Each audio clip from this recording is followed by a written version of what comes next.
आखिर क्यों करना पड़ा मंदोदरी को विभीषण से दूसरा विवाह। हम में से ज्यादातर लोग रामायण की कथा से परिचित हैं, परंतु रामायण की कहानी में रावण की मृत्यु के बाद ज्यादातर लोगों की दिलचस्पी कम हो जाती है और उन्हें यह नहीं पता कि रावण की मृत्यु के बाद मंदोदरी का क्या हुआ। रामायण में हम भगवान राम, माता सीता, हनुमान जी और रावण के बारे में जानते हैं, लेकिन बहुत कम लोगों ने इस बात को जानने की कोशिश की होगी कि आखिर रावण की मृत्यु के बाद मंदोदरी का क्या हुआ। क्या उसकी मृत्यु हो गई या फिर कहीं चली गई? इस सवाल का उत्तर जानने से पहले हमें यह जानना जरूरी है कि आखिर मंदोदरी थी कौन। मंदोदरी कौन थी और उसे रावण की मौत के बाद विभीषण से दोबारा शादी क्यों करनी पड़ी, इस बारे में कोई भी जानकारी रामायण में नहीं दी गई है। अतिकाय रावण की दूसरी पटरानी हेमा मालिनी का पुत्र था, जबकि अक्षय व मेघनाद मंदोदरी के पुत्र थे। पुलस्त ऋषि के पुत्र और महर्षि अगस्त्य के भाई महर्षि विश्रवा ने राक्षस राज सुमाली और तारका की पुत्री राजकुमारी कैकसी से विवाह किया था। कैकसी के 3 पुत्र और 1 पुत्री थी, रावण, कुंभकर्ण, विभीषण और शूर्पणखा। विश्रवा की दूसरी पत्नी ऋषि भारद्वाज की पुत्री इलाविडा थी, जिससे कुबेर का जन्म हुआ था। मंदोदरी रामायण के पात्र पंचकन्या में से एक है, जिन्हें चिरकुमारी कहा गया है। मंदोदरी मैदानों की पुत्री थी, जिसका विवाह रावण से हुआ था। मंदोदरी हेमा नामक अप्सरा से उत्पन्न कन्या थी, जो कि मेघनाद की माता थी। एक कथा यह है कि रावण की मृत्यु एक खास बाण से हो सकती थी।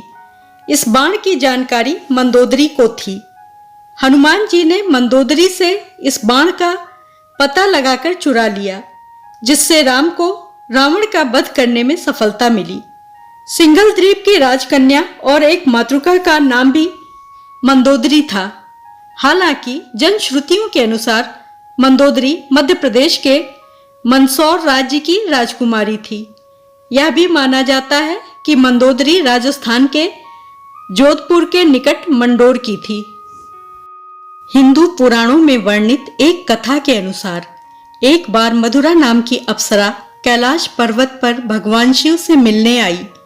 कैलाश में देवी पार्वती को न पाकर वह भगवान शिव को आकर्षित करने का प्रयास करने लगी। जब देवी पार्वती कैलाश पहुंची तो मधुरा के शरीर पर शिव जी की भस्म को देखकर बहुत क्रोधित हुई। उन्होंने मधुरा को श्राप दिया कि आने वाले 12 साल तक वह मेंढक के रूप में एक कुएं में रहेगी। उसी दौरान कैलाश में असुर राज मायासुर और उसकी पत्नी कैलाश में तपस्या कर रहे थे। वे दोनों एक पुत्री प्राप्ति के लिए तपस्या कर रहे थे। 12 साल के कठिन तप के बाद जब मंदोदरी अपने वास्तविक रूप में आई तो कुएं में ही रोने लगी। मायासुर और उसकी पत्नी ने जब मधुरा के रोने की आवाज सुनी तो उसे कुएं से बाहर निकाला और अपनी पुत्री के रूप में गोद ले लिया। उन्होंने मधुरा का नाम बदलकर मंदोदरी रख दिया। मंदोदरी रावण को हमेशा उचित और सही सलाह दिया करती थी। यह भी कहा जाता है कि शतरंज के खेल का अपने पति रावण के मनोरंजन के लिए आविष्कार मंदोदरी ने ही किया था। एक बार रावण असुर राज मायासुर से मिलने आया। वह मंदोदरी के रूप पर अत्यंत मोहित हो गया और उसने मायासुर के सामने उससे शादी करने की इच्छा प्रकट की। मायासुर ने रावण के इस प्रस्ताव को ठुकरा दिया, लेकिन बाद में रावण जबरन मंदोदरी को उठा ले गया। मंदोदरी यह बात जानती थी कि रावण एक महान शिव भक्त और शक्तिशाली राजा है और मेरे पिता उसका सामना नहीं कर सकते, इसलिए उसने आखिरकार रावण के साथ लंका चलने का फैसला कर लिया। जब रावण सीता का हरण करके लाया था, तब भी मंदोदरी ने इसका विरोध कर सीता को पुनः राम को सौंपने को कहा था, लेकिन रावण ने मंदोदरी की एक नहीं सुनी और रावण का राम के साथ भयंकर युद्ध हुआ। ऐसा माना जाता है कि राम रावण के युद्ध में एकमात्र विभीषण को छोड़कर रावण के पूरे कुल का नाश हो गया था। रावण की मृत्यु के पश्चात रावण के कुल में विभीषण और कुल की कुछ महिलाएं ही जिंदा बची थीं। युद्ध के पश्चात मंदोदरी भी युद्ध भूमि पर गई और वहां अपने पति पुत्रों अन्य संबंधियों का शव देखकर अत्यंत दुखी हुई। फिर उसने प्रभु श्री राम की ओर देखा जो अलौकिक आभा से युक्त दिखाई दे रहे थे। श्री राम जी ने लंका के सुखद भविष्य हेतु विभीषण को राजपाट सौंप दिया। कहते हैं कि अद्भुत रामायण के अनुसार विभीषण के राज्याभिषेक के बाद प्रभु श्री राम ने बहुत ही विनम्रता से मंदोदरी के समक्ष विभीषण से विवाह करने का प्रस्ताव रखा। साथ ही उन्होंने मंदोदरी को यह भी याद दिलाया कि वह अभी लंका की महारानी है और अत्यंत बलशाली रावण की विधवा है। कहते हैं कि उस वक्त तो उन्होंने इस प्रस्ताव का कोई उत्तर नहीं दिया।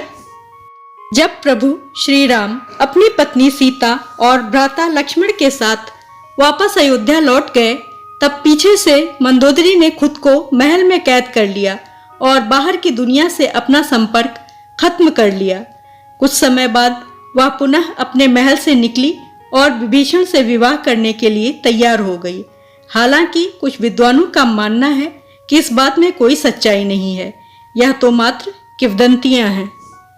लेकिन मंदोदरी के बारे में इस बात पर विश्वास करना थोड़ा मुश्किल है, क्योंकि मंदोदरी एक सती स्त्री थी जो अपने पति के प्रति समर्पण का भाव रखती थी। ऐसे में मंदोदरी का विभीषण से विवाह करना अपने आप में हैरान करने वाली घटना है। हालांकि रामायण से इतर की रामायण में ऐसे ही कई अजीब किस्से हैं। यह भी सोचने में आता है कि कुछ समाजों में प्राचीन काल में ऐसा प्रचलन था। सुग्रीव ने भी बाली के मारे जाने के बाद उसकी पत्नी से विवाह कर लिया था। देखने तथा सुनने के लिए सादर आभार एवं हार्दिक धन्यवाद। कृपया मेरे चैनल को सब्सक्राइब और वीडियो को लाइक, शेयर और कमेंट करना ना भूलें।